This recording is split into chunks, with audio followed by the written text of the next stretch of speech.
All right, everybody. Welcome to the Rye-Town Park Commission meeting of July 18th, 2017. Please rise, and Sarah Suma will lead us in the pledge.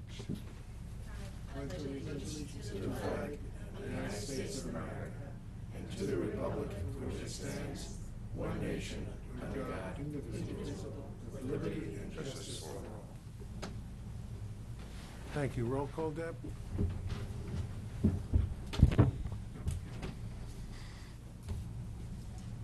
Mayor Sack, Here. Commissioner Salnitro, Present. Acting Commissioner Frank Ferrara, Here. President Zuckerman. Here. The first item is adoption of the June 20th, 2017 minutes. I hope everybody has read them. If there are no changes, corrections, additions, or subtractions, may I have a motion and a second? Motion? Second? All in favor? Aye. Aye. I wasn't here, so. You could have read it. You can approve it anyway. We can't approve them unless you vote yes. Joe, you know what? Something interesting happened last evening in Portchester. We had some old minutes that were 19 or 20 months old. And the Corporation Council told us that as we sit as a board, we have the authority to approve those minutes, as long as we're comfortable with them, if we've So, reviewed them and we're comfortable. I'm happy to vote to approve so long as the record reflects that I can't attest to their accuracy because I wasn't here for the meeting. But so long as you include that, I'm happy to move it through. So, all in favor? Aye. Aye. Aye. None opposed. Thank you. Management report. Debbie, do you want to do the financial report since Navy is here? We'll do that, and then the regular management report. Navy?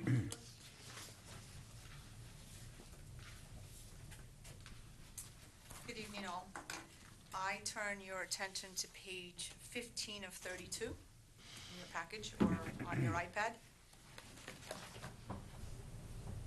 We're good? Mm-hmm. Okay, so page 15 of 32 is the profit and loss statement for Rye-Town Park for the 6 months ended June 30th, 2017. And so there's 4 columns here. The first column is the budget for the whole year, so that's where we expect 2017 to end. The second column is a pro rata column, and this is where we would expect to be for 6 months. And then we have the actual, which is the third column. So we see some variance there between the actual and the pro rata, the second and the third column. So we have a difference of about $56,000, and I tell you that's basically attendance. So June, as you recall, it was a little cold. The weekends were not as nice as we would have liked them to be, but I will assure you, and Terry will speak to it in a little bit, that we more than made up for this in 4th of July weekend and since. So attendance has been significantly up, and this $56,000 negative more than is made up in July. Go ahead.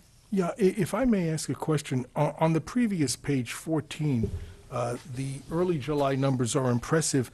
Are those 16 numbers just July 1st through 11th as well, or are they the entirety of July 2016? I believe they are just, They're just through July 7th, July 11th. Okay, Right. okay, so thank you. it's comparable. Yeah, so that's an impressive bounce. Yeah. Yeah. The 4th of July weekend, I think, yielded significant revenue. Pent-up much better- demand. Huh? Pent-up demand. Yeah. That brutal June. I think that's what happened. No one could go in June, so they made up Exactly. for it July 4th. And fortunately, last weekend, then, God willing, knock on wood, next weekend will be just as nice. Anyway, so we expect revenue to be made up. And then in terms of the other expenses, for the most part, they line up where we would expect them to be. We did have some unexpected expenses or unbudgeted. So if you look at miscellaneous, I draw your attention to the last area. We spend about $8,200 on an industrial appraisal of our assets. We hadn't initially budgeted for that, but on a side note, we just finished the audit. So next month, the audited financial statements will be presented. Can I speak about the audit very Sure. Thank you. Okay. So the audit, we got a clean audit, we got a clean opinion. It's basically finished. We got draft reports, draft management letter. It's undergoing secondary review, quality control review, because initially they were going to present it today, but instead they'll do it next month. But again, a clean opinion, and in order to get ready for the audit, we had to kind of assess our assets. It hadn't been done for years, and so the $8,200 took an appraisal of all our assets, and as I said, we hadn't initially anticipated that. So that's an extra expense. I know, I remember last year, Mhm. one of the critiques in the management letter was that there was no asset allocation. Right. So we ordered for both Rye Town Park and the town of Rye an asset inventory. Right, and in addition to that, what we did is we went through probably about 10 years of audits, if not longer. I think Kathy went back many, many years and recreated the fixed asset register along with this appraisal, and we now have a fixed asset register that we can use and build on going forward. So to Gary's point, we won't have that management comment, hopefully ever again. Thank you. Okay. And the other expense that was a little bit greater than we anticipated is we had some repairs and maintenance on the admin building that we hadn't thought of. So after all is said and done, for 6 months, we're at a deficit of $58,000. We were expecting to be at a surplus or an income of $46,000. But again, I'm pretty, confident in looking at the numbers, even through, I was there looking at numbers yesterday at Town of Rye, the offices, and I'm confident that this will swing into a surplus in July and continue in August. And I don't see any reason where we're not going to make the budget for the year. Unless it rains every Right. weekend. Unless it rains every weekend. I watched the news this morning. It's supposed to be good. Right. Okay, any questions, any concerns? Thank you. Any questions from the commissioners? No? Thank you very much. Terry, the management report, please.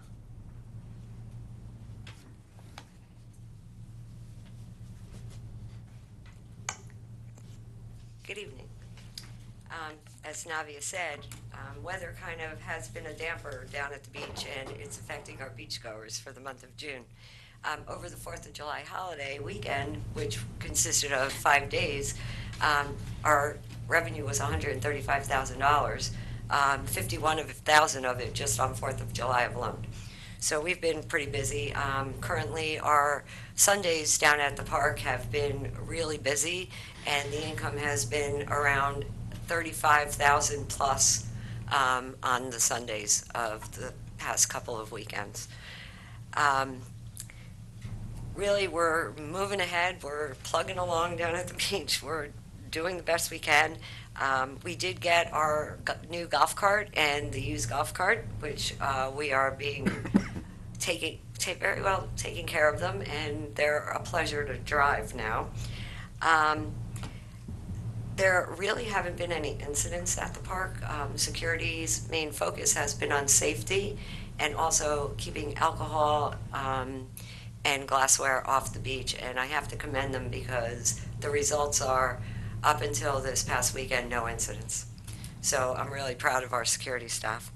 As far as our lifeguards, we've been moving ahead with them staying late at night, and that schedule is going well. People are glad that they could swim past 6 o'clock, and there are lifeguards there. Mid-year evaluations are due in my office by this Friday. We have a lot of events coming up. We have our Tuesday concerts. Thursday is our movie. Then we have Shakespeare, followed by Shakespeare in the Park the following weekend. So the events at the park are moving along. Pavilion rentals. I can honestly say we are booked through every weekend through past Labor Day. Just to talk a little bit about the finances, for the month of June, we ended up with a variance of being under budget by $1,523. The variance, as Navia said before, is about $56,000. I compared, as you asked before, July 1st through July 11th, because I had to submit this report early. You could see that we're $65,955 ahead of last July for the same 11 days. What I did was, because the weather's been a little off this year, I compared totals from April of 2015 to July 11th of 2015 with the same numbers for currently for 2017, and we're actually ahead $156,000 from 2015. As far as park development, the Labyrinth is going forward, is going to be done the end of August. We did have a presence at Rye Brook Day. Unfortunately, it was rainy, so it kind of put a damper on it. And, we're just moving ahead with our, normal day-to-day activities and our events. All right. Thank you. Questions from? Two things. The permit office, we're going to be closing the permit office July 23rd for the season. We do, if people do come and request a permit, we do issue them. It's not like we just say no. And Mark Casada, Catherine Aguilar, and Luke Lockenberger and I will be sitting down on Friday, looking at daylight hours and changing our times of the time the middle gate will be open till, and how long the lifeguards will be on duty. So far I can tell you, I looked at August, the sunset for the month of August, and by August 31st, the sun sets at 7:25. So we're not going to be able to, except for Fridays, we're not going to have the middle booth open because we close the beach at dusk. Thank you. Questions from the commissioner? Terry, you had emailed us that the early morning opening and allowing the patrons Yeah, to come what we in. did is, after the community conversation, that following Monday, we actually, when maintenance gets in at 6:30, we open the gate, and then when security gets in at 8:30, we close the gate and then reopen at 9. So it's working out okay? It's working out fine. Good, and that's good. Great. Excellent. Terry, what are the two dates of the movie night and the Shakespeare night? The movie night is this Thursday, the 20th, and Shakespeare in the Park is next Friday and Saturday, Joe. I believe it's the 28th or 29th. And what movie is it this year? The Gnome and Juliet, Romeo and Juliet, right. And is that being sponsored by anyone? Carpet Trends. And Atria. Atria is sponsoring Shakespeare in the Park. Yeah, Carpet Trends is sponsoring that. The two concerts this week and next week on our concert series are sponsored by TD Bank. They gave us a grant of $2,000. And what time does the movie start? When it gets dark, or? They're estimating 8:40, and they have a magician at 7. Great. And what Shakespeare play is it? A Midsummer's Night Dream, And what time does that start on the Friday and Saturday? 6 p.m. Great. Thank you. No problem. Thank you. An issue was, Debbie, do you want to talk now about the bus transport that we're talking about? I think this may be an appropriate time. An issue was brought up in the Rice City Review by one of our residents who raised the issue of parking during events. Ultimately, the question of how to handle parking, of course, is a matter for the commissioners to determine and decide with events, et cetera. But one of the things that Debbie took on was to figure out how we can expand our parking to allow for as many people to use the beach as possible. And this is one possible solution that we're talking about. This is not a definite. I don't know that we can put it into effect this year, but it's certainly something to talk about because the issue, in fact, has been raised. Debbie, do you want to go over this? Yes. So the concept, and it's been, of course, talked about for many years with respect to my Town Park. It was in the NYU capstone team recommendations, and suddenly it has become crystal clear that we have a very strong need for satellite parking. So the concept that I've been discussing, and I've spoken with Marcus Serrano about that today and yesterday, is to arrange for satellite parking for Rydtown Park at possibly Harrison Train Station, possibly the overflow parking lot at Rye High School, possibly the parking lot at Milton School, and arrange a shuttle service. So the concept is that we have a bus. I spoke to County Coach today. They quoted me a price of $550 to run a shuttle service from noon to 6 p.m. on a regular loop. We figured it'll probably take them about a half an hour per loop, and at $550 a day, if they can fit in, say, 10 runs a day, because they, sit and wait for people a little bit, we won't fill up the bus. Perhaps we'll charge, and the commission can decide what we do. I was thinking perhaps $2 per adult to ride the bus.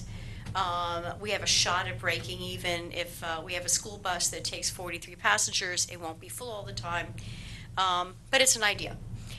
See how it works. We also could, based on conversations, perhaps offer this as a special service to our parties. If they want to have a satellite parking area and then bus everybody in, or we just provide a more advantageous way of handling their car, and a less expensive way of handling their car if they want to park someplace else.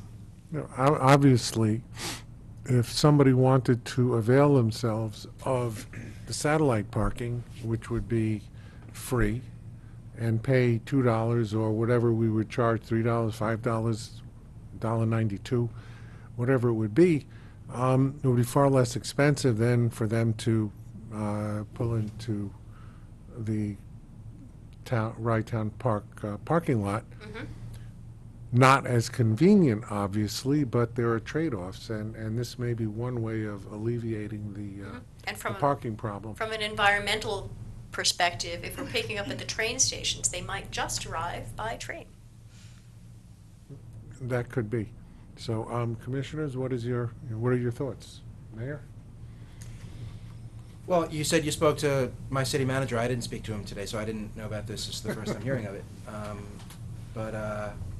It's a half-baked idea. Just Well, got it out there. I appreciate the attempt to address this need. It may be a need that doesn't arise very often. I think what I would probably like to know is, just from a data perspective, how many times so far this year this would have been useful or implemented. Probably not a lot. So I don't know, if we want to invest in something that, is available every weekend but may only be needed one weekend out of many. Just, you're asking me to kind of think it through on the spot, and that's what I'm doing. Yeah. I I think it's a reasonable question. How many times have we closed the parking lot and the Exactly. traffic has been backed up on We can Dearborn? ask Terry that question. Do you have an idea, top of your head, without looking it up?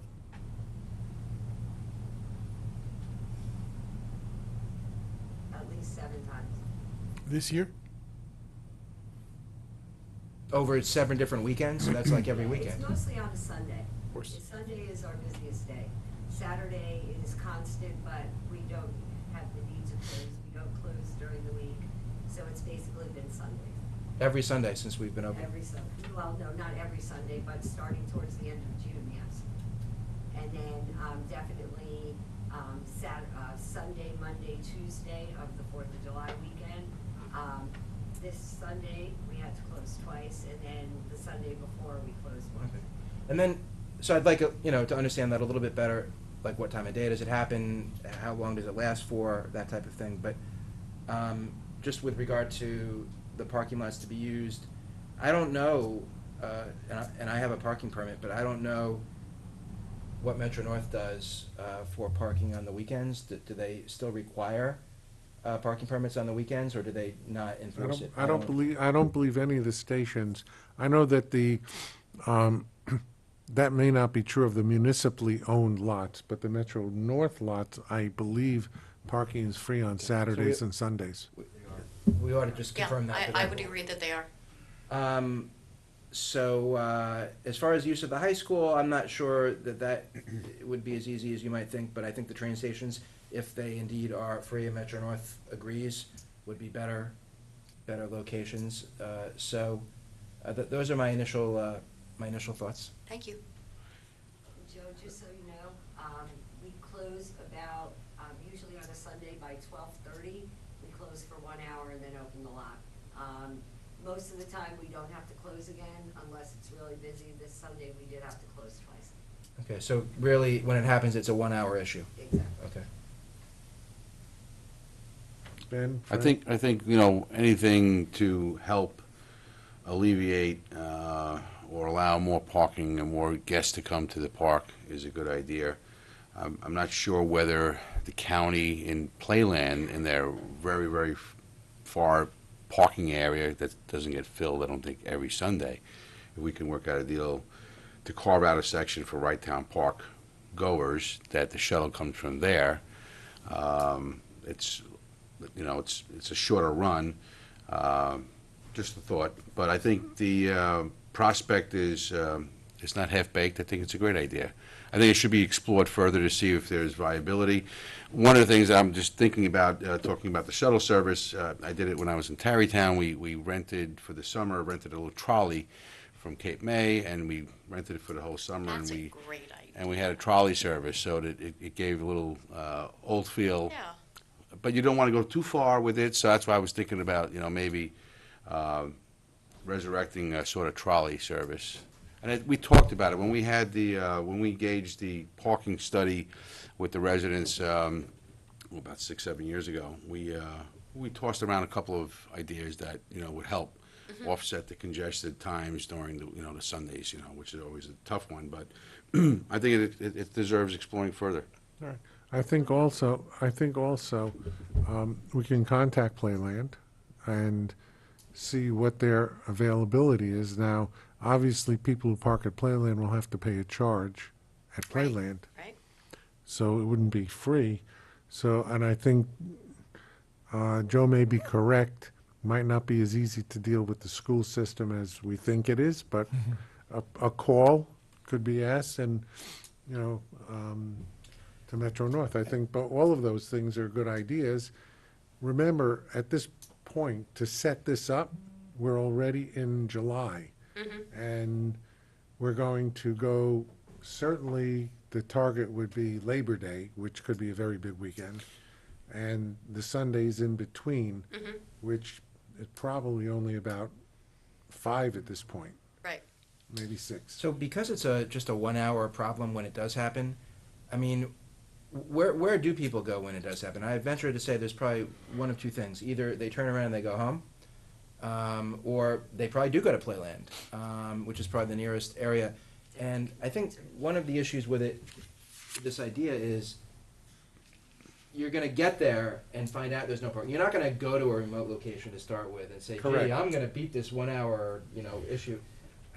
But there is an advantage, though, Joe. I mean, not to Yeah. interrupt the thought process, but there is an advantage because of the reduced fare. And I would venture that the discussion or the dialogue with the county would be that we would ask for it to be free, since it's space that is isolated where nobody parks in Playland, if there is such a space, I think there is, that there be, you know, right town parking, right beach park, you know, parking, so that, you know, it has to be, you know, there's might be some elements to it that has to be flushed out, but it should be offered for free from the county. Like we And did then- the dash tags. or And the something. advantage it would be for, right, and the advantage would be the patrons would pay a significantly reduced fare by jumping on, you know, whatever means of transportation. I think the Playland probably is the most viable thing, I because agree. if I pull up during this 1 hour when this is happening and I'm told, sorry, we're full right now, but you can go to the Harrison train station. Yeah, you you're know, going and- home. And then get shuttled there, you know, You're going it's, home. it's not happening. But I want to reverse the conversation to identify what the problem is, and I think some of the things that have been talked about is that when we reserve parking for guests who reserve the pavilion, so maybe the conversation is those folks should be brought to a secondary depot for transport, and the park goers should give it first priority. I don't know. Mr. President, I had a few comments. if Not I sure, may. if I can just respond. please. I don't know if you'll rent the place if you have to do that, but. It's like a valet shuttle. Yeah, that's, no, I agree with Joe's thought. The problem is, and this is a commission decision, and I'm not going to suggest we make the decision for this year, but if we're going to rent the pavilion, if that's what we do, then I think that the people renting the pavilion and their guests will probably expect that that would include parking on site. So, We charge them for it. Yeah. It's not free. Right. right, but it's still on site. Right. I'm sorry, Frank, I didn't mean to. No, Frank, no, go ahead. no, And yeah. also, Joe, to answer your question, we do direct them to Playland. I had a couple of thoughts when I was reviewing this afternoon. One was, you've clearly got an outraged client here, an outraged citizen, and that's going to happen. But what kind of explanation of parking is given? I mean, is there a parking policy posted on the web? Is there a parking policy mailed out to people when they send in their annual payment? I mean, a lot of times people will not be as angry and, not go off like this if they understand the rules of the game. And if you can say, well, listen, this was given to you when you filed your application for your permit, this is on our website, it doesn't look like it's capricious. It looks like that there's a plan in effect. It is in our operation manual. Okay.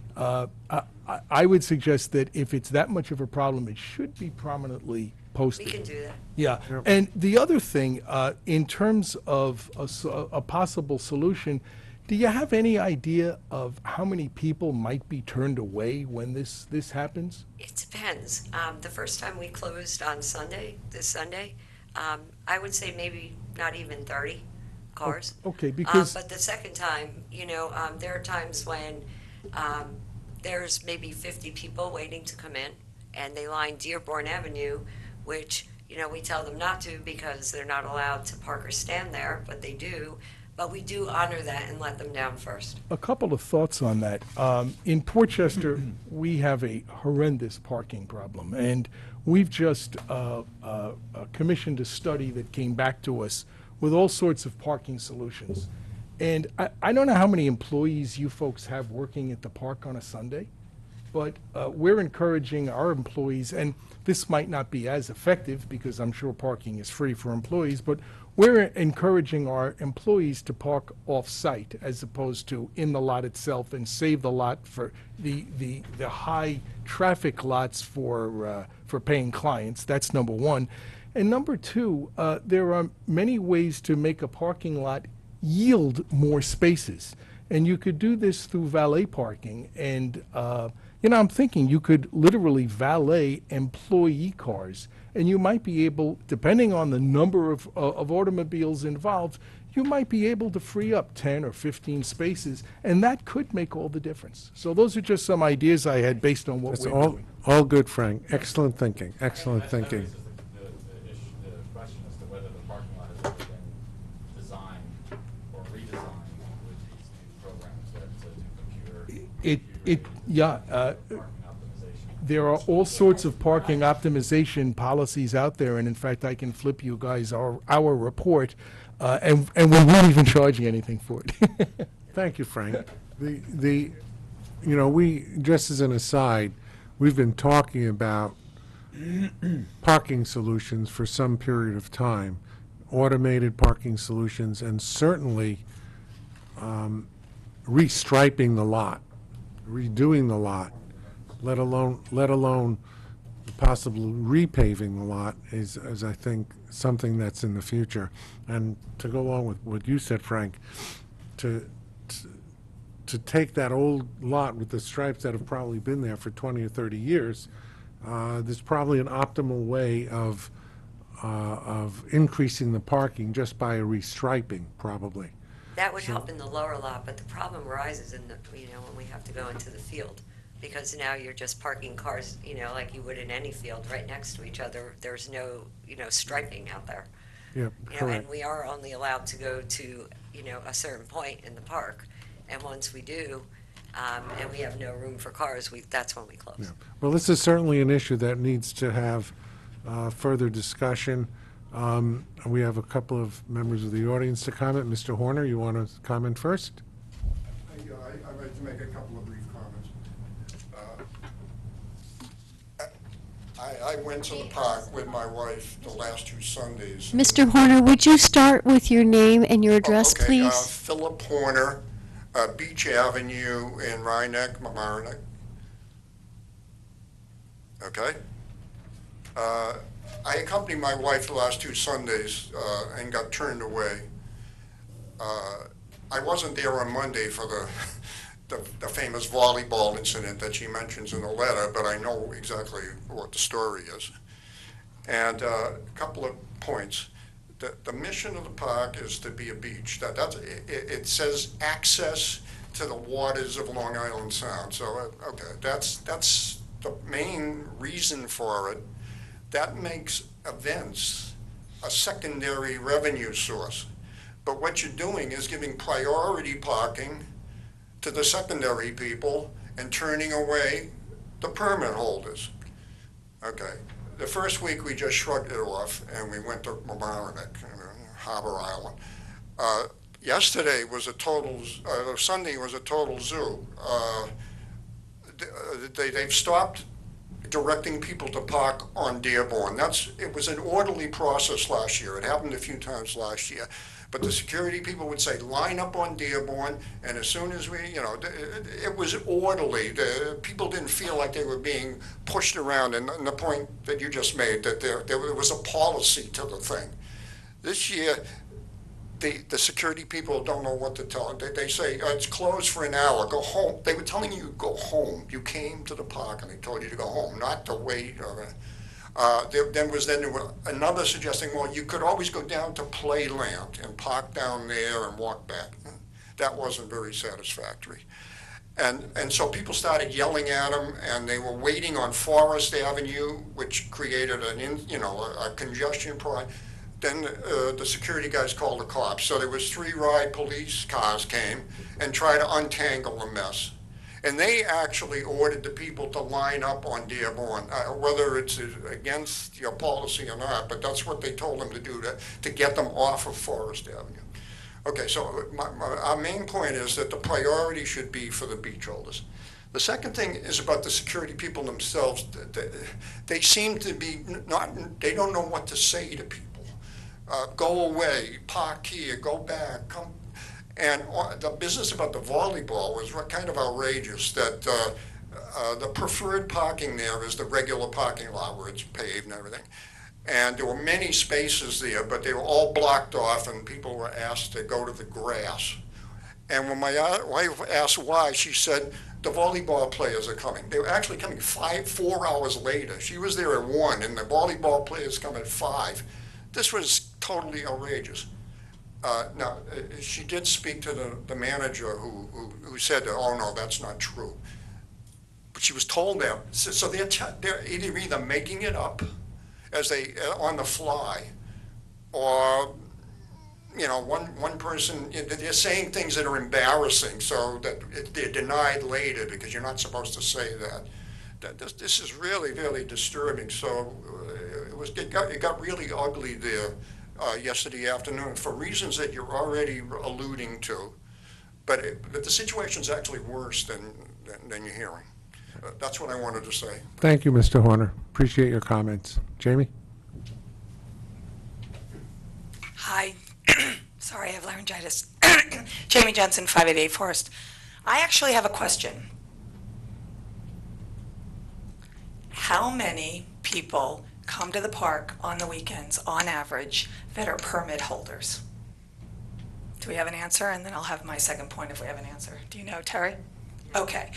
So if you go out to the Hamptons, or you go out to any of the beaches along Long Island, where they're in high demand, residents with permits get priority on the weekends. You cannot go to the beach if you're from out of those 4 towns. So it's not we're denying anybody, but it's they're not breaking any laws.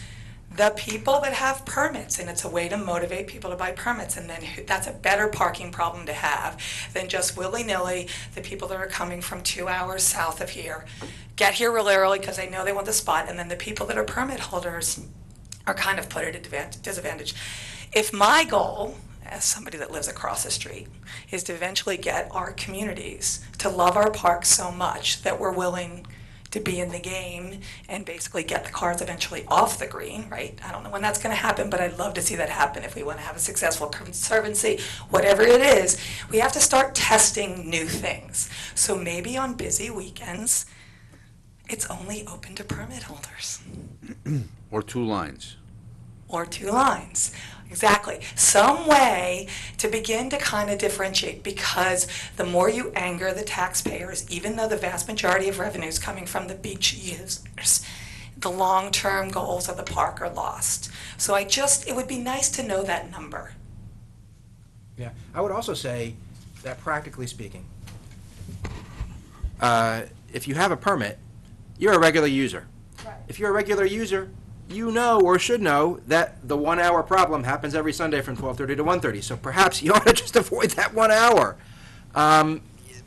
That's just, common sense, but, you can't predict it. You can't predict when it's going to happen. But I like the 2-line idea, and we need to be creative.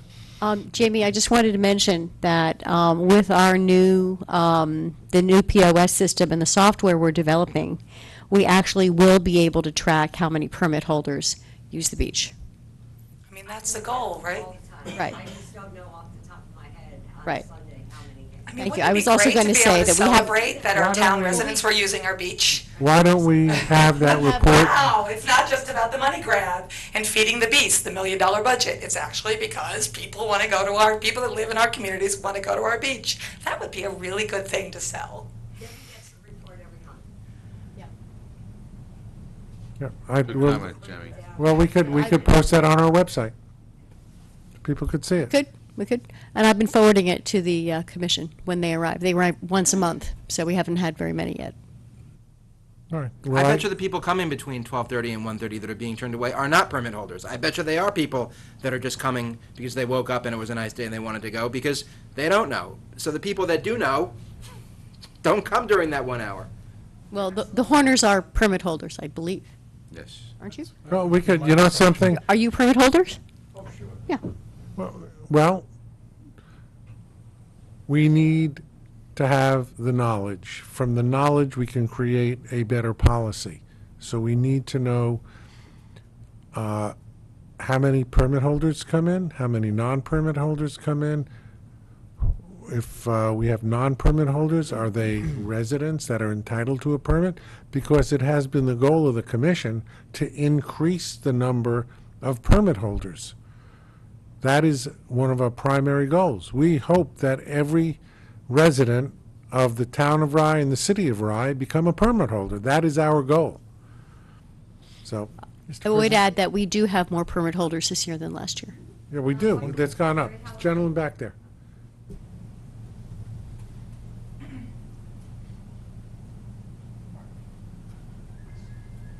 I'm going to make an additional comment. Howard Hollander, and I'd just like to say, Rye Town Park security guard, if that's sufficient with you, Debbie.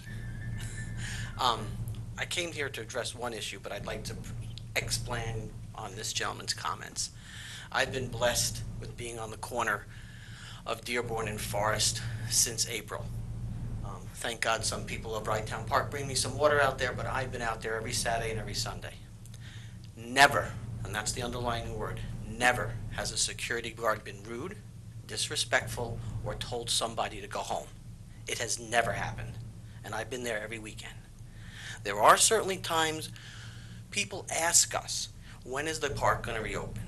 And we don't have an answer. We've actually been instructed not to give a specific answer, because in years past, if I told, I'm going to pick on Debbie, if I said, Debbie, the park's going to open at 2, and then it's 2:15 and 2:30 and it's not open, don't we look silly? So we never give a time. These are our instructions. This year, we've been instructed that the cars cannot wait on Dearborn, and that came from Rye PD. So they ask us where to go. We don't answer them. We just say, you can't park here, you can't stay on the street.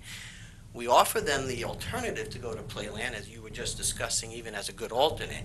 And our sign, we call it a horse, but the barricade, right on there, it says park closed, alternate parking at Playland. And we had that sign up. This particular Sunday, when this gentleman talked about a little traffic jam, was because there was a woman screaming, yelling, and I think anybody who's driving a car, when you see that, you're going to slow down and want to naturally think what's going on. And as this woman, not one, not twice, but 9 times took our sign off the road and threw it to the curb. This was her behavior, which started the traffic jam. And that's why, even though Rye PD was called earlier, eventually came to the scene, did chase most of the cars away. They were not parked on Forest or Dearborn. They actually were walking by with a script of tickets to give out to these vehicles. So that's what happened this particular Sunday. Right.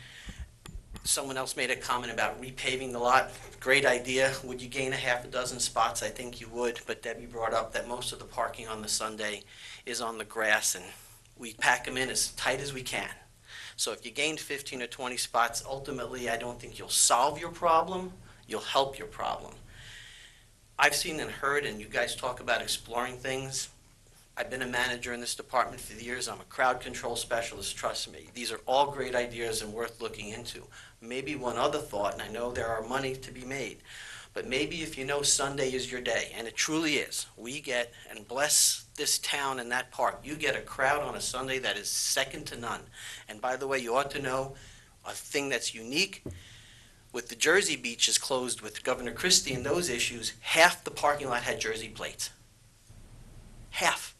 Amazing. They came to Oakland Park, Brighttown Park, when their beaches were closed, and they enjoyed it. They enjoyed the service, they enjoyed the restaurant, they enjoyed the staff.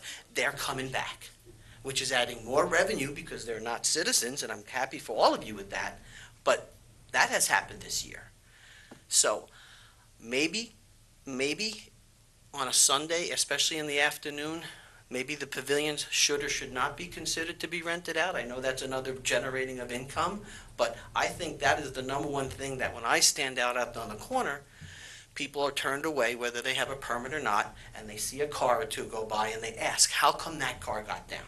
And the answer is they have a baby shower, they have a wedding, they have an event, and they have paid for it.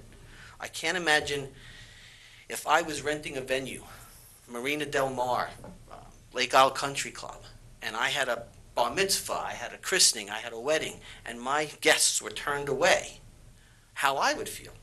So I understand the problem at hand, and I've seen it firsthand standing on that corner.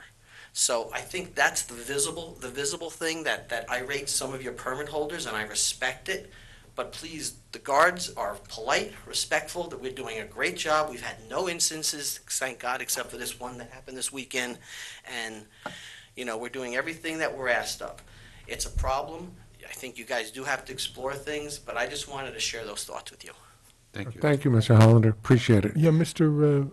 President, if I could just have one brief additional comment.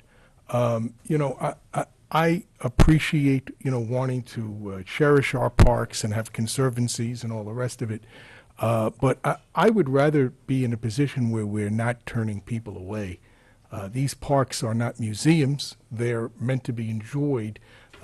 They're meant for us to take care of them, and they're meant for us to respect them, but I think we have to try to find a solution where people can enjoy them and not look at them from afar. So I would Thank you, be in Frank. favor, and Portchester would be in favor of anything along those lines. Thank you, Frank. I think we've had enough, we've explored this discussion.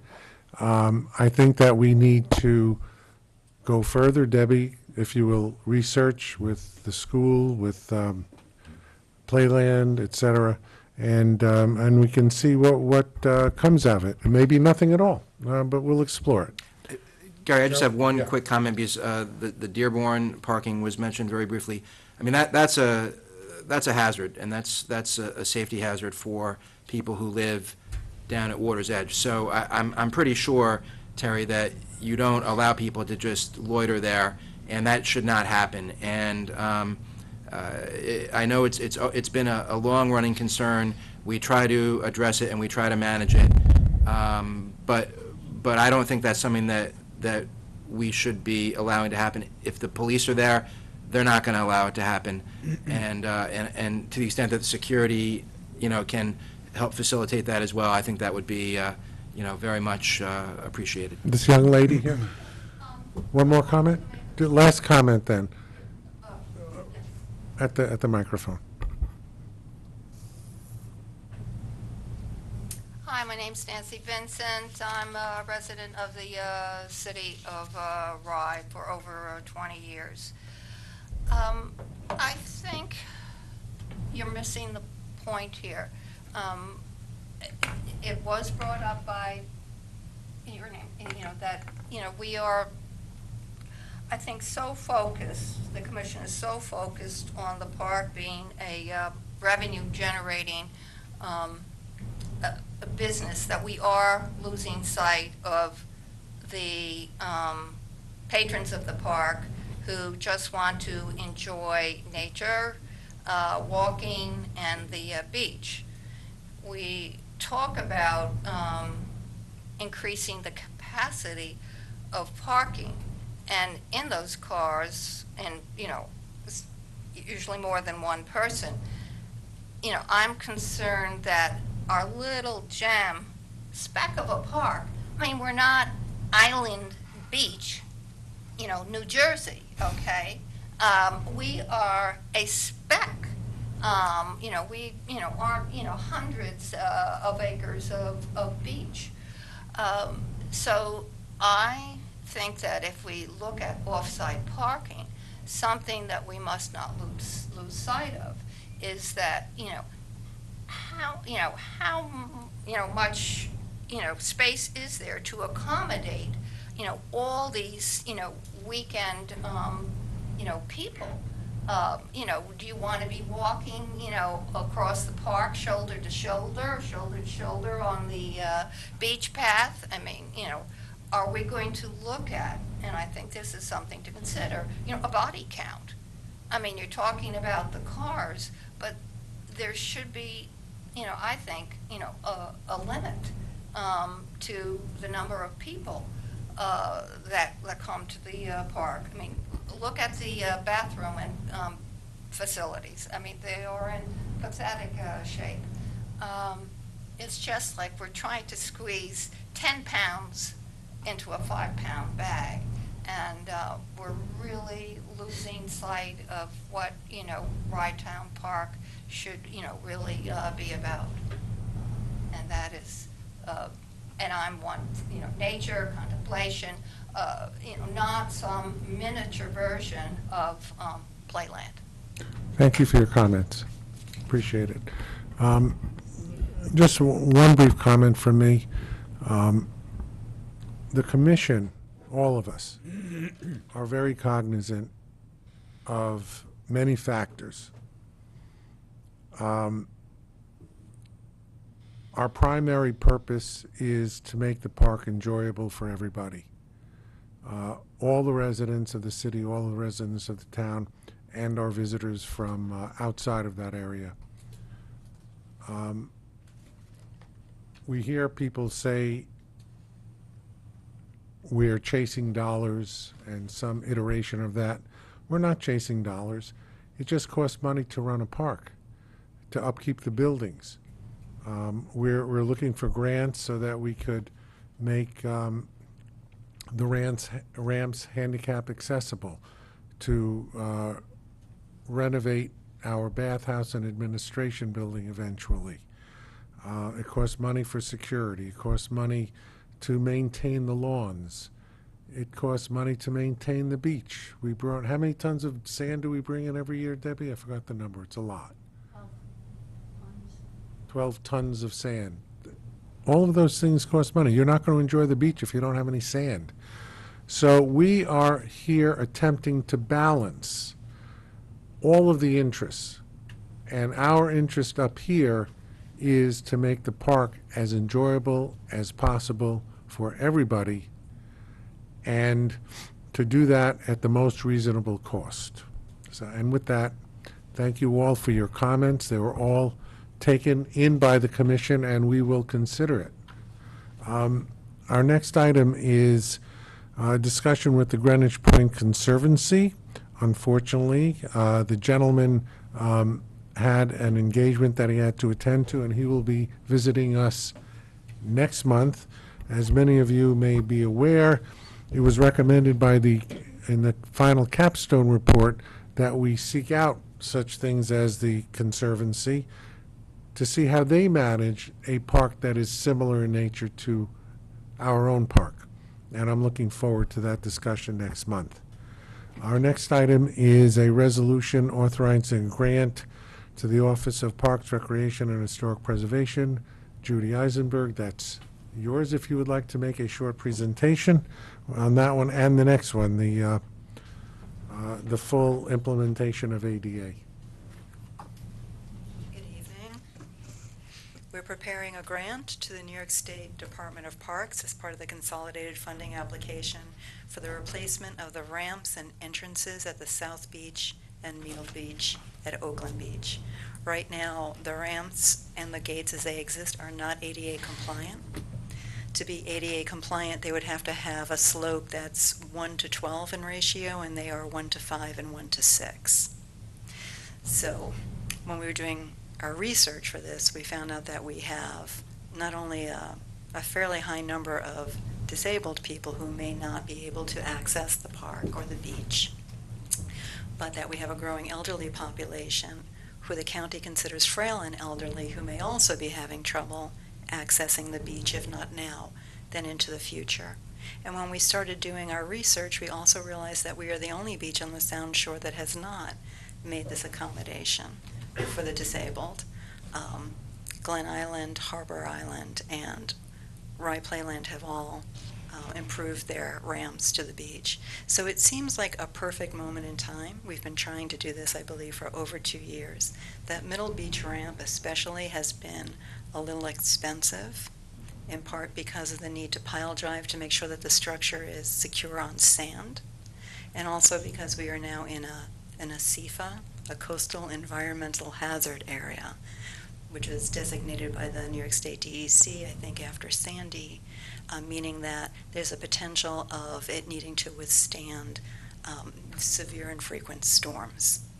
So we don't have a cost exactly right now because the engineers are still working at it. Their original designs would have run about $600,000 to $750,000. The way the grant works is that it's a dollar-for-dollar reimbursement. So if we were to be successful, we would have the opportunity to be reimbursed for half of the cost of this grant. Well, that's for both ramps. And The cost for both project ramps. entirely is entrance and ramps at both South Beach and Middle Beach, plus fixing the handicap parking, which is not up to code either. You have in your binders, I think page 19, I slipped a packet in which represent the engineer's drawings as we just received them this afternoon. And So- we put condition photos in the packet also. Mr. President? Question. I know that it says here that the costs are being refined and are expected to be available on Tuesday. Do we have ballparks? Ballpark is, the total project is 600 to 750. Okay. We hope when the engineer said refine, he means refine downward. I'm likely to find out on So, Monday. so we're looking to probably borrow as a capital expense as much as $375,000. Okay, thank you. We're hoping it'll be less. In-kind services are allowed? Yes.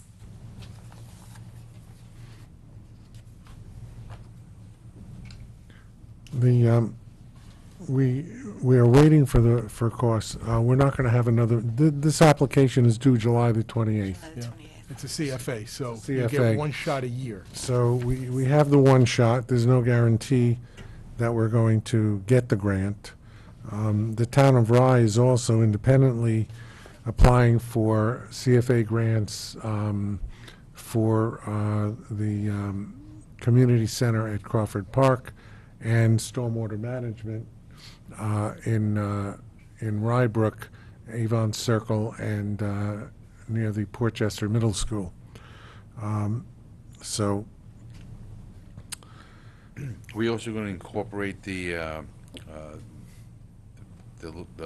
hut for the, not the hut, you know what I'm saying, where the ticket booth is? Are we going to do the booth as well, or just the ramps? The No, on gate the- and the ramps. the gate where Not the the. booth, not the ticket booth. No, not the ticket booth. That was But something the, that. but the was gate, both part gates, of- on the south ramp, Egg you have slicer. that egg beater, Egg slicer. right. There's pictures in your Yep. binder, 23, 25. Mine online does not have that. I only go up to page 12. Yes, that's right. Old school is good. Go I've with seen the it. pictures, though. Your binder only goes to page 12? No, he doesn't have, he didn't open the binder yet. He's not using the binder. I guess that's a shortcoming of the program for some reason. We'll have to double check it. I know what it says, though.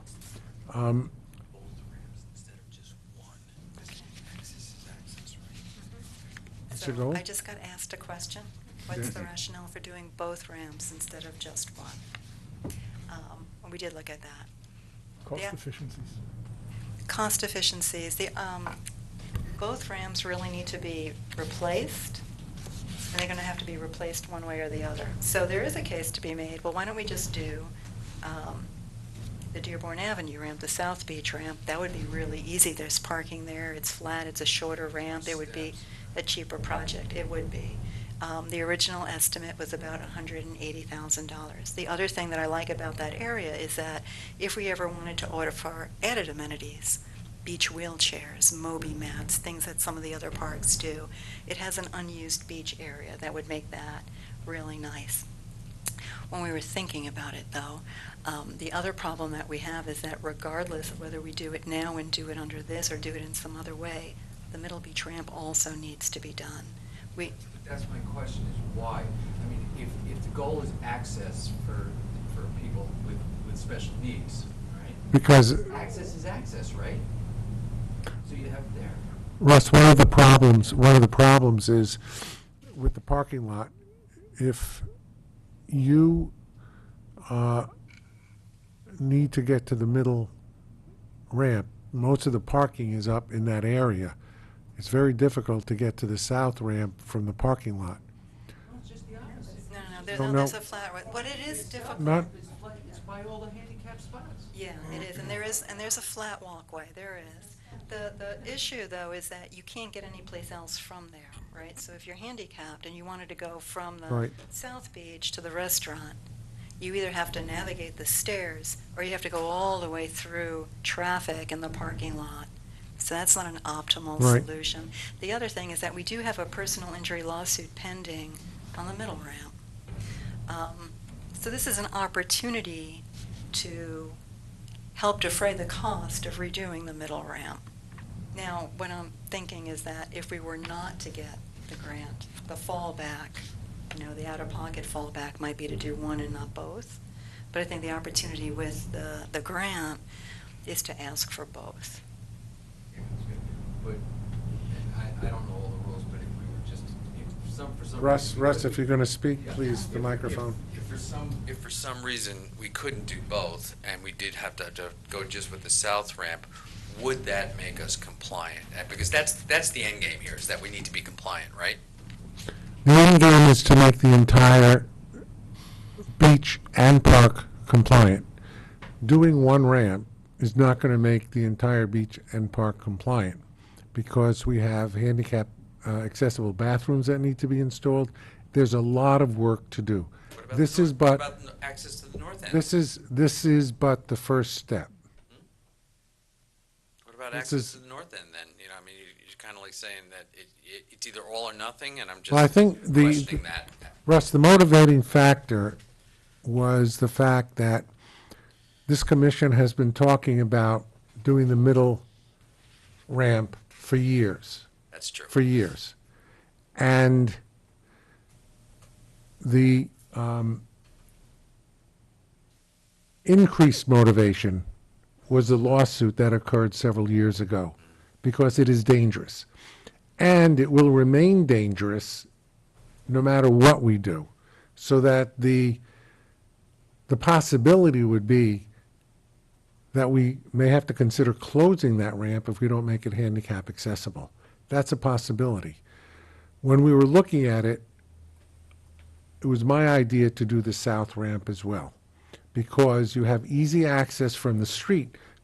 People can come up in a car and drop the disabled person right next to the gate and gain access to the beach that way, except, of course, for the roundabout Right. egg beater That's a- that they have to go through. That's almost the, like, the, Yeah. you know, the Yeah, easy. and solve. the South Beach ramp is open to the same hours, I believe, Terry, as the middle ramp, right? So the solution was to make application for both. And if you're saying, what about the north? I'd love to do that too, okay? Our goal is to make the entire park, to make the entire beach accessible to all of the residents of the city and the town, and whoever visits the park, no matter what their state of ability or disability. And one thing that Judy didn't mention, it's not just the old and the frail. What about the young mother pushing a baby carriage? Right? Well, What no, I about, agree what with about you. the, what about the beach should be- athlete? What beach about should the be athlete who turned his ankle and can't use The beach should be accessible. I agree Absolutely. more. I agree. I was just questioning whether And we could do and one without the other, but. and you know, this is an application. We made an application last year for a study grant. We didn't get it. So there's no guarantee we're going to get this. And if we do get it, then we'll go from there. So look, if I can, Gary. Sure. So we have talked about certainly the middle ramp for a long time. And I think the context of the discussion has always been not just ADA compliance, but just safety, period, Yes, for anyone. absolutely. So I think, you know, we need to move forward on that at some point. To the extent that we just got these drawings just now, and to the extent that there's, you know, a newer suggestion to do the south ramp, look, I don't think, unless I'm wrong, I don't think we have to make a decision today to do both of these projects or to even accept these drawings, because quite frankly, even the drawings for the middle ramp look a little bit, you know, they extend very far. I think there are different designs that we could probably consider as We've well. gone through several of them. But I think all we're doing today, unless I'm mistaken, is we're agreeing to attempt to get grant money. That may or may not happen. If it does happen, I don't think that Stop putting the whammy on me. I don't think we're obligated to do both. I think, We can always amend the design. Yes. Once we and get funding, we can always amend the design. If you are approved, you'll have to get the designs approved by the state anyway, and there'll be an opportunity to talk further. These are just layouts. This is. yeah, and I suspect that's why they were rushed through to get into our packet, so that we would have something as a placeholder as part of the application. So I think if all we're doing is applying for a grant, that's great. I don't think that we're obligated to do both ramps. We may decide to do both ramps, and I don't think we're obligated to follow, you know, the plans precisely. I think that we can Those are amend, as you say, concepts, yeah. they have to be approved anyway. So based on that, you know, let's try to get some money All right. and see what happens. May I have sure, Frank. Mr. President, just a very quick comment. Last year, Portchester was completely shut out of CFA funding, and we were stunned because we have many worthy projects, and we are certainly a challenged community.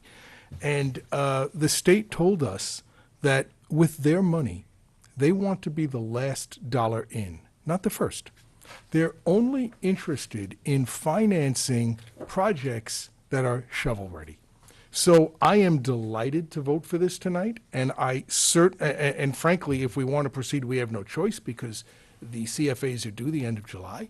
But I certainly hope we're successful, but it wouldn't surprise me if they come back and say, well, you guys don't have any skin in the game.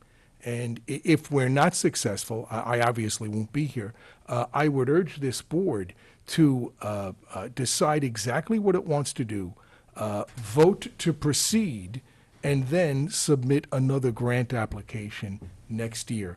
In order to bond, I think you probably need a supermajority of this board. No, actually, the bonding works, the city of Rye and the town of Rye independently bond. Okay, okay. In any event, I'm hopeful that this works, but based on our experience, they don't want to give their money and see it just sit there unused. They No, want that's to be not, the that's last not, dollar in. that's not going to happen, Frank. I mean, once we decide to go forward with this, I already spoke to the engineer. He wants to know when he can start construction drawings. So, I'm not really too concerned about that. Usually, what is it, a 2-year period? What's 3 Con- years? We have a year to raise the money. All right. So we have time. But So just with regard to bonding, Gary, I mean, the city of Rye has limitations. I understand that. And I think in the past, the town of Rye has actually issued the debt, and it's been paid off through contributions from the city. But I don't think we need to decide that today. No, But I we just can- wanna- one- Since you raised it, I just wanted to Once we- Considered using not let an it go LDC? unchallenged. I'm sorry? Have you considered using an LDC for that, Joe? A local development corporation? No. You might want to take a look at that. Okay. I'm sorry. Something, it's something to look into. I don't think we're at that stage right now, but the main thing we need to do is submit the application. The drawings will be refined between now and the 28th. No, the price will The be price will be refined between now and the 28th. If there needs to be a change in the drawings, we could do that once the, Everything else can be done after the 28th. right. Right. So, a motion and a second, please. So moved. Second? Call the roll, please. Commissioner Sack? Yes. Acting Commissioner Ferrera? Yes. Commissioner Salvatro? Yes. President Zuckerman? Yes. And a related item, the proclamation to recommit to full implementation of the ADA. I mean, it's a nice thought. Why are we, legally, is this binding us, Jeff? I mean, why are we doing this? I mean, it's kind of a restatement of the facts, I guess, but. A proclamation does not legally bind you to anything. And I think it probably looks good in our application. That's exactly, Because that's, you really Brings don't it up. have the policy written down in any other way, and the ADA network fortuitously decided to promote the 27th anniversary of the ADA signing in July 26th. this is, right, this is will be an addenda to our application. I'd be delighted to make a motion, Mr. President. Second? Call the roll, please. Commissioner Sack? Yes. Acting Commissioner Ferrera? Yes. Commissioner Salvatro? Yes. President Zuckerman? Yes. The next item. Thank you. Thank you. Thank you, Judy. By the way, Judy has been working really very hard on this.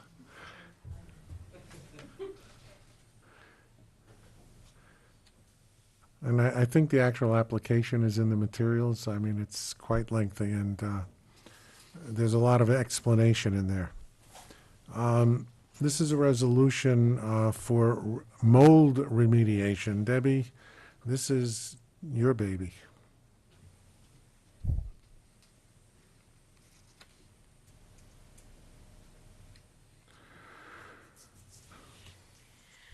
I'm sure we'll all remember the storms of this spring in April and May.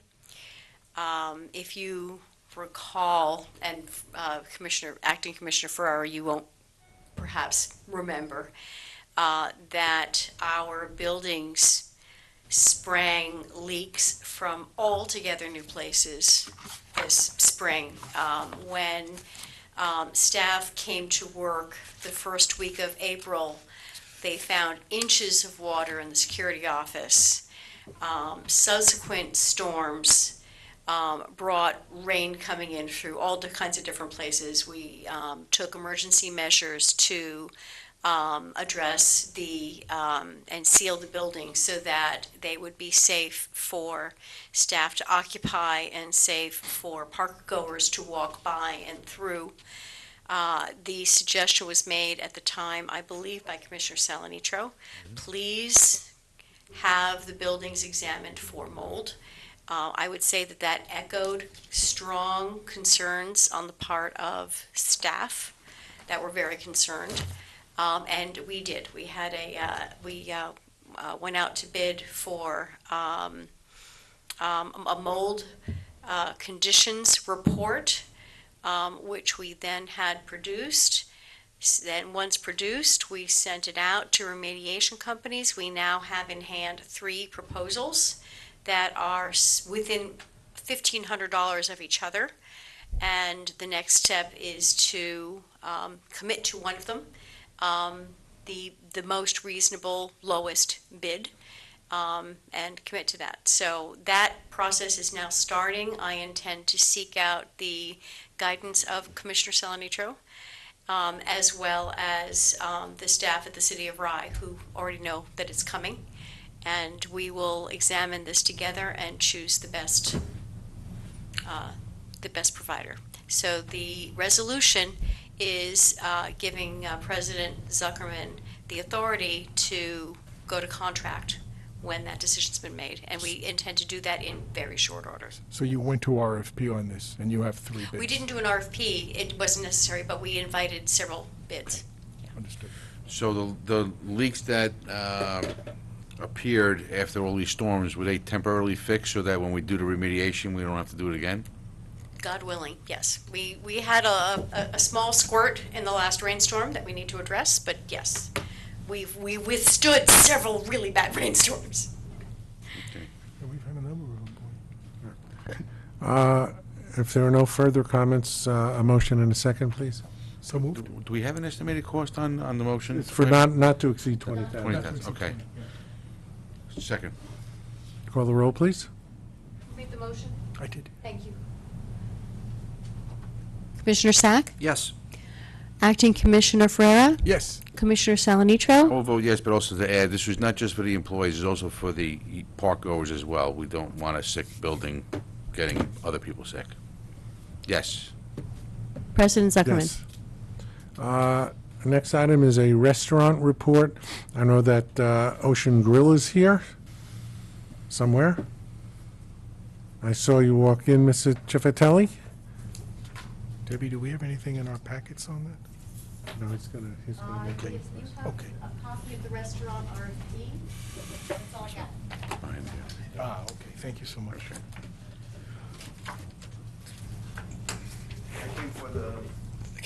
Well, my name's Albert Ciafatelli, the owner of the Ocean Grill.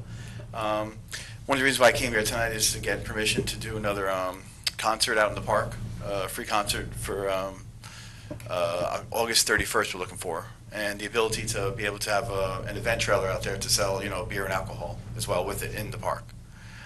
We did a concert probably about like 3 weeks ago, and we weren't able to provide any kind of beverage service, or there's really not much benefit to us at that point because we didn't get permission beforehand to try to get a special event trailer out there from Budweiser or Coors Light or whoever the provider may be. So I'm asking the commission we would like to do another free concert. I think it was, pretty well attended. I think people had a good time from the feedback that I got. And we like to start doing these special events out there. So that's what I'm here for. So I wish I knew about this. I think that alcohol in the park is something that my city council has discussed recently in the past. And I don't think it's really a question of the Town Park Commission giving approval. I think it's a question of city code. And I don't think that my colleagues on the council have much of an appetite to serve alcohol throughout the park. Well, we try to limit it. We try to get a special event trailer right in front of the restaurant, right in the front part over there. This is a one-time event. Whether it's a one-time event or not, I think it's governed by city code. I don't think city code allows it. Consume alcohol in the park. That's part of what we've discussed as the town. When is this for? August 31st. What we're thinking is that we can control it better when we're providing it. All our bartenders are tips trained. We can provide what they're getting rather than somebody bringing everything in. I mean, they can bring it in as well, but it's just a special event. Try to make a little, something extra out there. So basically, the question here is whether we're going to permit an event trailer or trust that the people, they can bring their own alcohol into the park. Yes. So that's the question. You know, I just want to know because it takes time to book them, and I have to go to the liquor authority and get a special permit for the day. It's a one-day event permit.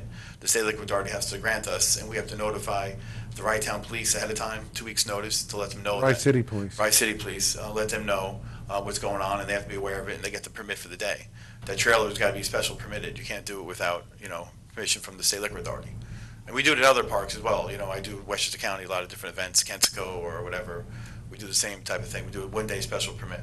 So, I mean, I may have missed the meeting when you talked about this, but I think that, I think you ought to consult with our city manager and our police commissioner, but my understanding is that that is not allowed, and whether or not it's always enforced is another question, but my belief, and I could be wrong, but it's my belief that alcohol in the park is not allowed. Okay.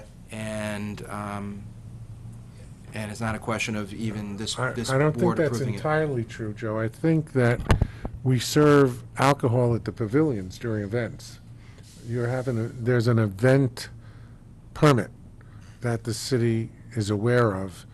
We went through this when we had a meeting earlier. Yeah, And- that could be, but I think that is probably a different degree and animal than a concert with a May I make a beer truck. suggestion then? I'd like a motion to approve contingent on further approval by the police department in the city of Yeah, Rye. I mean, I know you've got 4 people here. I would not be in favor of it, to be honest with you. Well, if we don't approve giving your police department final say, then we have no shot of doing this in the summer, of getting this done in the summer. So, I agree. I have no problem with letting your police department be the final arbiter of your own laws. yeah. I think It's you can either apply allowed, for an event. it's I think either it- allowed or not allowed. I think it's allowed if you apply for an event permit, that you can do that. So, my feeling is that we should allow it contingent on the Ocean Grill complying with whatever requirements that the city of Rye has regarding, Yeah. permitting.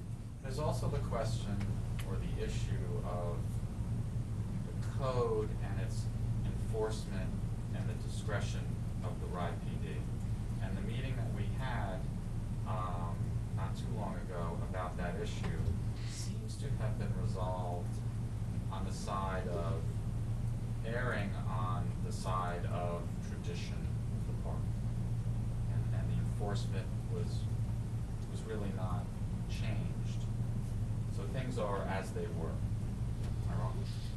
That's my sense as well. And if this comports with that approach by the Rye PD, then you may have more comfort. Yeah, but if you have a husband and a wife who have, a plastic cup and they're not bothering anyone, they're probably not going to garner the attention of the police for enforcement purposes.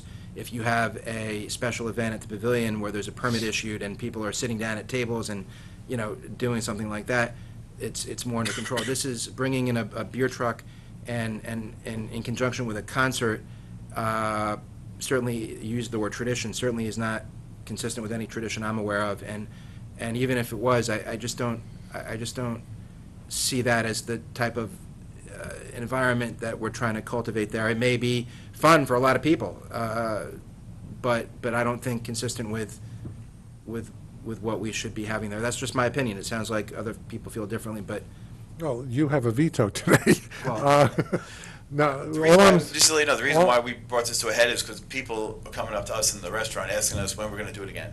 I mean, people stopping us from the last one and saying, when you're going to do it, it was great, it was fun, it was free. And, As I say, my feeling is if the city of Rye has a permitting process whereby you can get a permit to have a beer truck on the premises, then I don't have any problem for this one-day event. And, if there are 2 permissions required, one from the commission and one from the city, I don't have a problem with being subject to the city's laws. I'll do whatever you want me to do. I mean, I would suggest that you talk to, or have your council talk to the Rye City, I don't know if it would be the village manager or the, well, my attorney, Guy Parisi, he's ready to he's going to put an application in for the special event if it was, if it was okayed by the commission. But I can have him. well, you're talking about the state liquor authority. Right. I'm But talking- Rye I'm Town, talking- the city of Rye still has to approve it. No matter, even if the state liquor authority has it, the police department has to approve it. That's what I'm asking. Yeah, that's So- what the city so- has to right. approve it. So my feeling is that if the city police department approves it, for a one-time event, to see how successful it would be, I would be in favor of that. Okay. Jamie, you had something. A citizen's comment, yes. Al, I'm so happy you're there, and you're doing such a great job, and you're really trying to, Jamie Jensen, 580 Forest, and you're really trying to kind of spur people coming to the park, and that I appreciate so much. But I can't be a mother in a town like Rye and not say, I kind of agree with the mayor here, Mayor Sack here. It's not about tradition. We all want to have a good time. But do we really want to get in the business in our town park when we have so many people from out of town? Which we said, acting commissioner from Portchester, Ferreira, we want everybody to enjoy the park. But in addition to having them enjoy the beach, do we really want to be feeding them alcohol before they get on the roads in a small community, which is already overwhelmed with all the people? He's in business. He should be arguing for this. It's great that you're doing this, but at the same time, we have a responsibility as the community to say, is this really something we want? Do we want to get in the habit of saying, yeah, it's just a one-time event. We want a Bud truck, absolutely, in our town? I don't think so. So there's a little bit of side of me that says, I don't know if it's such a good idea, even if you end up saying, the police commissioner ends up saying, no, as a commission, I don't know if you want to be in that business. And it's I love your concerts. They can go have a drink at the bar there. Do we want to be promoting alcohol consumption in a small community with that many people? Just needed to say it.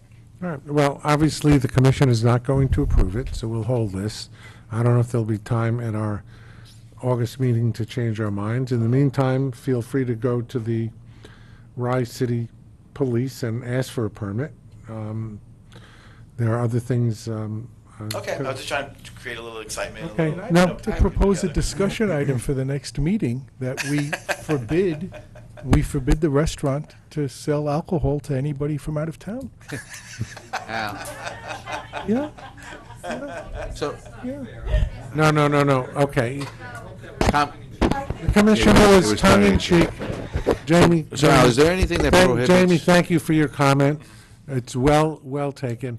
We're all well aware of the potential epidemic of alcohol, especially among young people. Is there anything that And we don't prohibits- want any of that at our again. beach. Ben? Sorry, I didn't mean to interrupt you. I thought you were done. Me, I'm never done.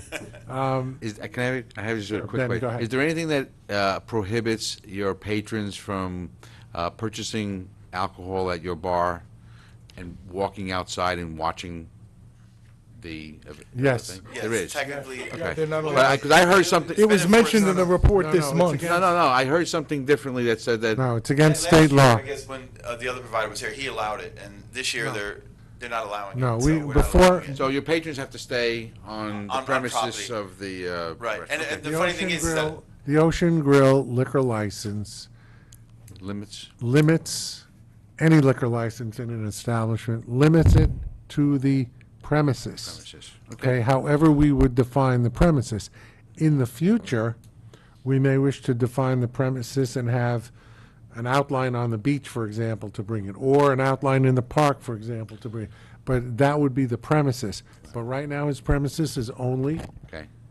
the physical structure. unless I identify differently, which we didn't do earlier on. No, I spoke no. about putting down by the beach, making an area, for alcohol and roping it off, and that's where it's Yeah, consumed. that's for the future. Right, for the future, that would However- be some. Right. However, look, I think this was an excellent discussion. It'll go forward. I would suggest you talk to the Rice City authorities. And this possibly could be revisited, but Okay. we'll discuss it at another Absolutely, I time. just wanted to bring it in. Thank you, Al. Good job. Appreciate it. How's things going at the restaurant now? Very good. It was started off a little shaky, and we had overcome a lot. You know, the 26 gas leaks that he left, and the plumbing issues that was still a little bit there. Okay. But I think we've got it.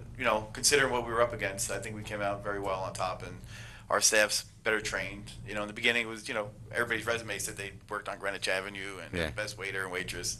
But now we got it under control, and we have a great staff there and great chefs. So I think it's working out really well. The morning's doing good, the breakfast, the coffee? That's not being taken as well, but the lunch is great, and the Yeah. dinners are going really well. Good. And people love, like tonight we have some music out there, so they're happy How's in the our rela- area. How's the relationship with the pavilion rentals for you? So we get some. I mean, we've had probably 3 or 4 different parties out of there. Okay. Our Okay. biggest obstacle, believe it or not, I shouldn't even say this, is the previous owner. It just doesn't stop. Just to let you know. We'll get that- Enough. On that note, Thank you, Al. Thank you, thank you, thank you. Restaurant Steering Committee, Debbie, do you want to give the report? Or Russ, do you want to give a report? Or should we leave it up to Debbie? I'll defer to Debbie. Okay. It's really just to say that the It's on. proposal has been led. Debbie? Thank you.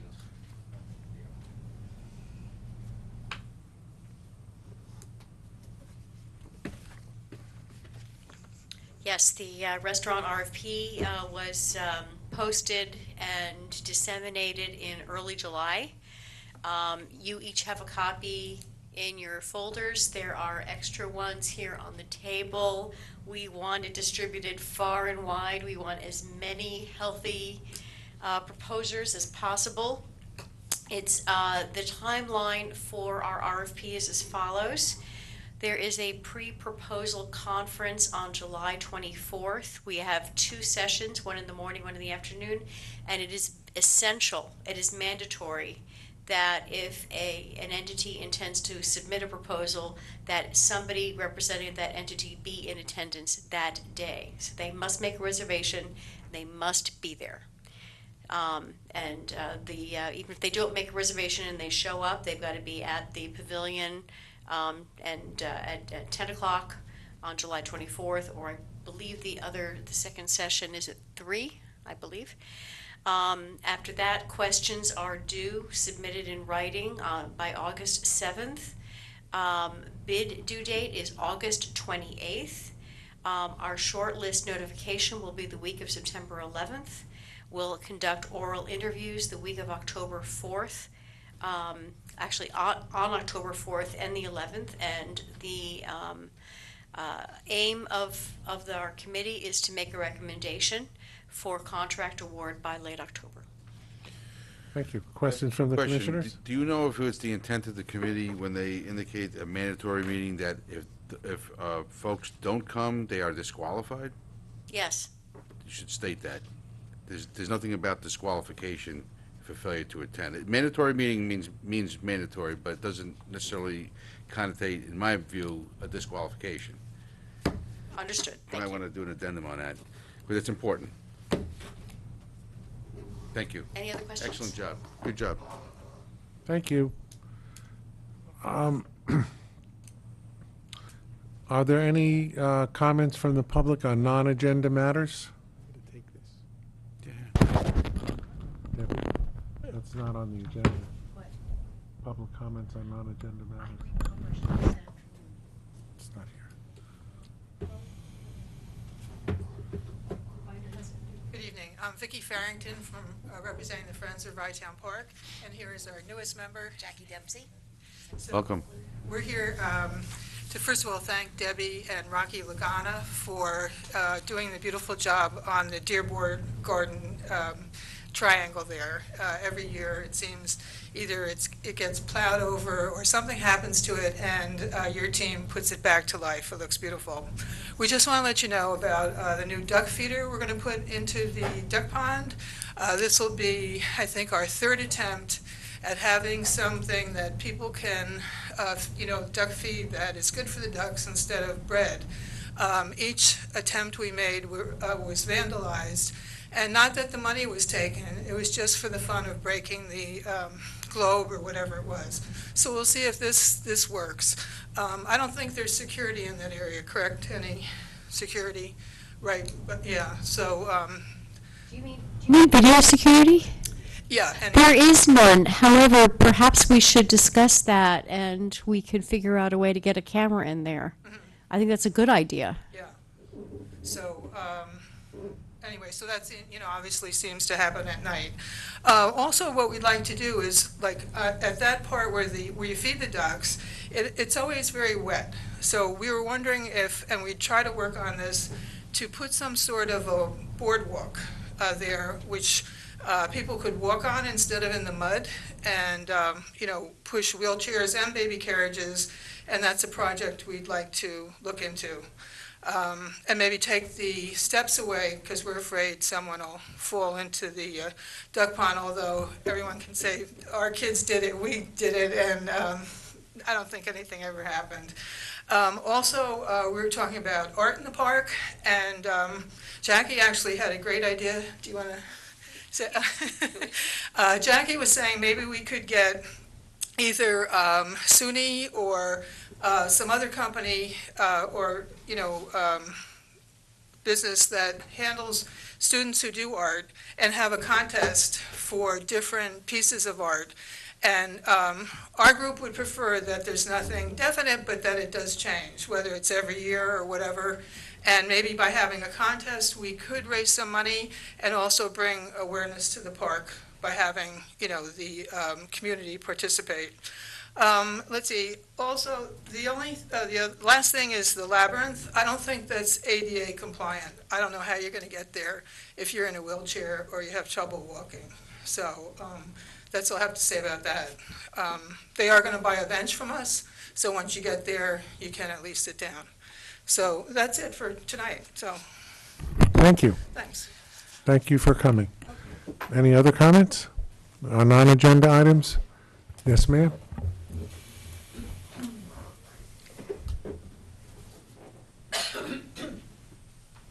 Nancy Vincent, City of Rye, 66 Milton Road.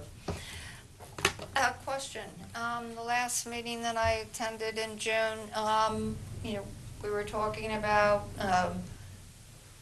repairs and remediation and prioritizing the work that needed to be done on the crumbling structures at the park.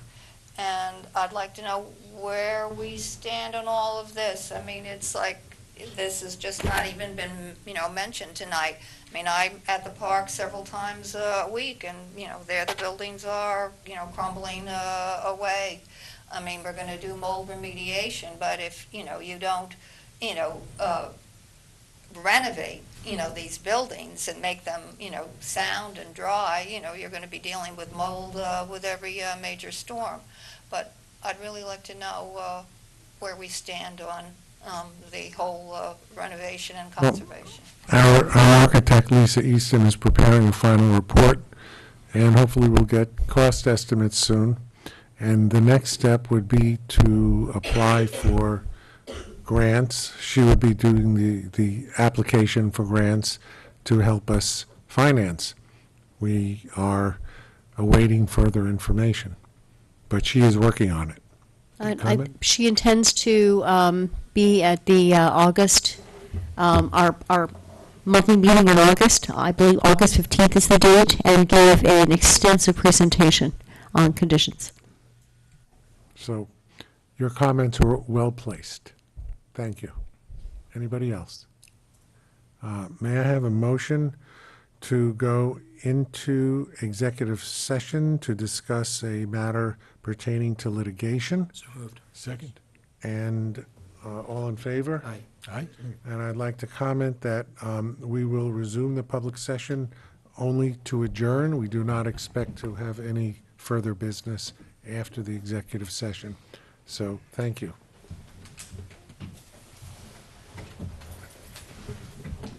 Debbie? Sarah still here?